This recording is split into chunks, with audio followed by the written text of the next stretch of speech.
Hello everybody, welcome back. It's been a while, but hopefully we're back here and consistently uploading again. I've got an inner tube. Today's Monday. Fair was last week, that's why I didn't do any picking up and recording last week, but I've been off of the whole drone fungicide for a week now, and we had a flat tire on the mowing tractor, so that's what this tube's for. I'll show you guys what happened with that. Literally just pulled it out of the barn, parked it by the fuel tank, and then came back within 24 hours to a flat tire. That would be this one. And the tube here, we had an old patch on it, and she tore, and it tore right through. It started at the original hole that we patched. It's gonna be difficult for me to show you guys. Anyway, this rip starts down in the middle of the patch where the hole originally was, and it just over time grew and then tore big time once we pulled it out of the barn, I guess. So I'm gonna put this back together, get that going, and yeah, that project's still in here. Not too excited about that fact, but the sprocket and chain are all on the bottom. We literally just got to throw these in, which you can see Dad got set up. So we just got to put these on the forks, hoist them up there, set them in, use some sort of tin to wrap around so we don't melt the poly that we just put in while we're welding these back together. And then once we reassemble the back of the grain cart, this thing will be ready to go out and we can get our other projects in. I just put the wheel back on, and I don't know if I've mentioned this in a previous video, but you can see the rubber on this tire has gotten hot. Well, we put new tires on this. I can't remember if it was in the wintertime or last fall. And I put them on, and I look at this rim, and does this look like the front of a rim or a back of a rim? To me, it looks like a back of a rim. Usually you don't have like the inside of the dish exposed on the outside of the rim. So I put them on the other way with the valve stems out too. That was a dead giveaway, in my opinion, is the valve stems are usually on the outside of the wheel. So I didn't pay attention to how they came off, and I put them back on. And we rubbed this spindle for quite a long time. And I noticed it at the first part of hay season, and I'm like, what the heck? Both sides are doing it, and I can't figure out what's wrong with it. I go through, jack it up, check spindles, check everything. I'm like, what would cause both sides to start doing this at the exact same time? Well, then I'm changing this, then I'm putting the tube in. I'm like, well, wait a second. This dish has got a deeper side to it. And I'm like, sure enough, I put the wheels on backwards when I put new tires on this tractor. So I just put this one on right. Now there's proper clearance, and I jacked this side up and flipped this side around, so now there's proper clearance. But honestly, guys, let me know. Ooh, this side's got a loose wheel bearing. Maybe, or the spindle's gone out because of the tire rubbing for so long. I'll check that out. But honestly, if you guys look, should the valve stem be on the outside or the inside? And then also, I feel like the other side of the rim is just more seamless, and it looks right on the outside compared to this one being on the outside. It appears the wheel bearing has a wee bit of play in it, probably from rubbing a tire and being cocked a little bit, but we're going to pop the dust cap off, tighten that up, pack of grease, and put her back together. So there we go. That side's done, that side's done. They're nice and solid now. No movement on either of them. They're in. They're not as straight as I thought they were when they came out. But that may be a combination of, obviously we added 1/8 of an inch of poly on each side. This center flow divider got moved up because of the poly. So there could be a whole host of reasons why they're not completely straight, but they never worked well to begin with. So I am not being fussy with them now. But that is the inside of this done. Since this has sat in here a couple of weeks, this poly has kind of curled up a little bit here on this seam. So I am going to cut. I have more of that out back. I'm going to cut and run down this right here, and the same on that side. Get these to fold in, because as soon as we get something behind there, you're just going to be fighting that, and the behind the poly will then start rusting out, and we'll be back to square one. So I'm going to get some more of this out and measure this and get these cut to fill these gaps. Well, you can definitely tell I'm not in the groove when it comes to recording, because we've went 2 days since the last clip. Grading cart's out of the shop. I need to go clear out a spot in the barn somewhere, stick that in, because it's going to rain tomorrow. And now it holds water, so kind of got to keep it out. Dad is running a load of scrap in, and I'm working on this, which you guys have not seen in a full-fledged video. I think I put out a short about this. This is a New Holland 320 square baler that I personally bought, with plans of eventually getting reimbursed for it. But for now, this is my baler, and it is broke, surprising. I do not have the best luck with hay equipment, it seems, but I do have a decent knowledge to get it up and going again.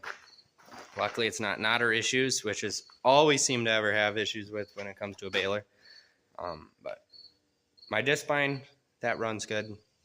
Got the bugs all worked out of that, so figured need another piece of machinery that needs the bugs worked out of it. So this is it.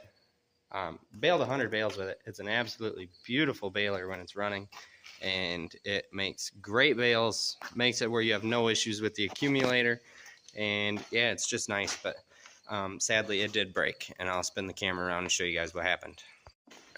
Now, from what I can tell, anybody who has run a baler like this before, you know what this is. This is a feeder fork drive head. So this is on that like tie rod looking thing there, and this is actually completely attached to a 2080 heavyweight chain that runs from this 40 tooth sprocket to this 40 tooth sprocket. So all this little buddy does is just ride the chain around and around like a roller coaster. Well, from what I can tell, if you can see that hole, it looks like the snap ring broke. It's tiny little snap rings, terrible design, but there's nothing else I can do. Looks like the snap ring came off or it broke, and the pin started working its way out, and it goobered that all up there, and eventually that pin came all the way out. And I think it is what broke this. This broke, and all at the same time the chain came off. The chain actually went down into the bale chamber and caused a mess down there, mainly with shear pins, and there's a few little things bent on the plunger, but I'm not worrying about that. I'm not pulling a plunger 100 bales into owning a baler. So we have a new one of them. That's what the new one looks like. $220 for this little hunk of cast. And then I bought what I thought was a new chain. Messick's does not tell you on their website, but this is actually 2 pieces of chain, and you hook one side of one chain to this and the other side to this. You use this as a master, and then you have an actual master link. Well, I didn't see that taken apart, and I bought a new chain for $110 through Messick's, and I only got half of it. It's not in here. It's in my truck.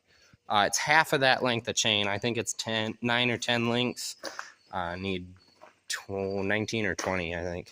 So I have another half a chain on order now through Messick's. Hopefully it'll be here by the end of the week, and then we can get this all reassembled, and hopefully it works.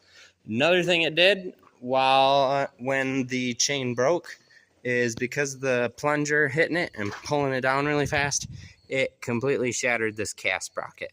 We sent this out. This got professionally re-welded. You cannot get these through New Holland anymore. I found one for $350 in England, and I did not feel like ordering that. So this is all welded for now.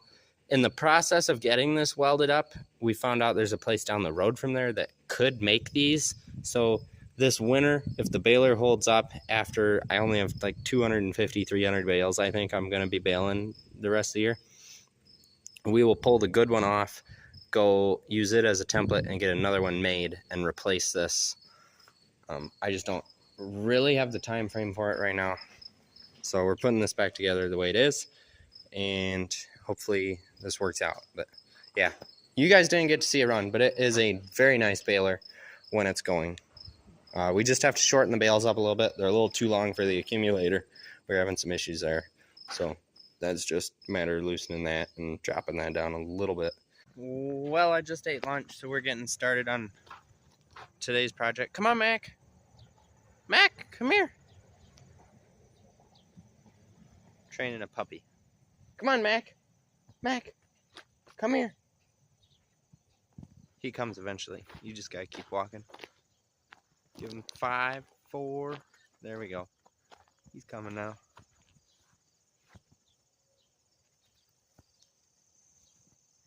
All right, so what I did this morning was I changed out the dump valve on the air dryer on this bucket truck. This truck is not ours. It's kind of a deal where we're storing it and then get to use it whenever we need it, sort of situation. And sadly, that means we have to fix it when it's broke. But it also has a bad set of batteries on it, so you always got to jump start it. So I left the battery charger out here running over lunch. Now we're gonna see if my fix worked or not. We'll get it pulled out of the way, and then we can finish sheeting this barn back here, this hay barn that we started sheeting back in the spring. I'm gonna head that airline off there. You can see the new fitting, and there's like almost like a spring-loaded valve in there that dumps the air out of the air dryer when needed, and that was seeming to go bad because it was just constantly pulsing air out the bottom instead of holding pressure to let the tank build. But it says ready on the charger. I'm gonna put Mac in the truck so that he doesn't get freaked out in this truck, my truck. Neutral. Everything else is good, I think. Let's see if we're gonna get lucky enough and have this just start right up.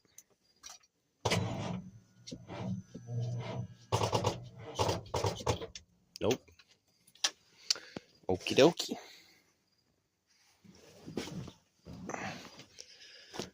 Reassess our connections on the charger and we'll come back in a little bit.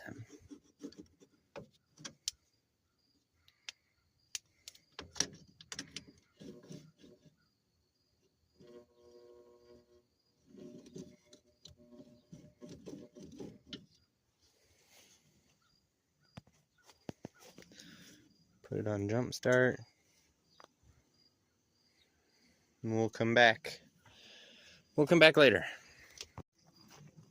I've also just been doing some computer work. I got some DNR application that I did this morning, and I'm working on getting stuff in order to send that dash out for the sprayer to Ag Express to get fixed before we got to spray wheat in another month and a half. So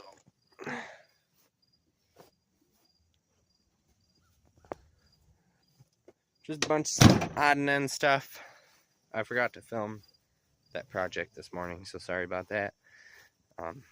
Just trying to get back into the swing of things. It's difficult, but we're getting there.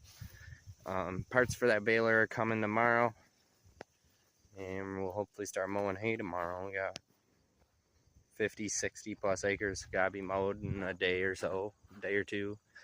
So we'll get to it. Some custom, some of ours, and finish up second cutting. Do third cutting here all at once, and then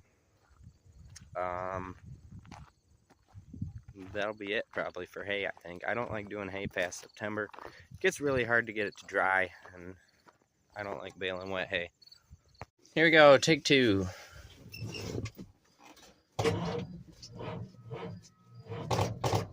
Nope. We're just gonna leave this battery charger on it most of the day, I think. We'll come back to it tonight, I guess. There's not gonna be much to see once it does start. Basically just seeing if the air quits dumping and lets it actually build, and then we're gonna move it out of the way. So that's about it. Why does it cab shake so much? Maybe it's just the door. Alrighty, well, I've been trying to give you guys a decent update of what's been happening the last couple days. Dog stretching from the seat to the door as I open it. Yeah, I've been trying to give you guys an update. It's not been working out well because I keep forgetting to turn the camera on while I'm working. But anyway, I'm gonna wrap this video up before it becomes any more of a cluster, and we'll come back tomorrow when we're mowing. We'll get good footage of mowing hay, second and third cutting. So anyway, I'll see you guys tomorrow. Thank you guys for watching. Like, comment, and subscribe. See you next time.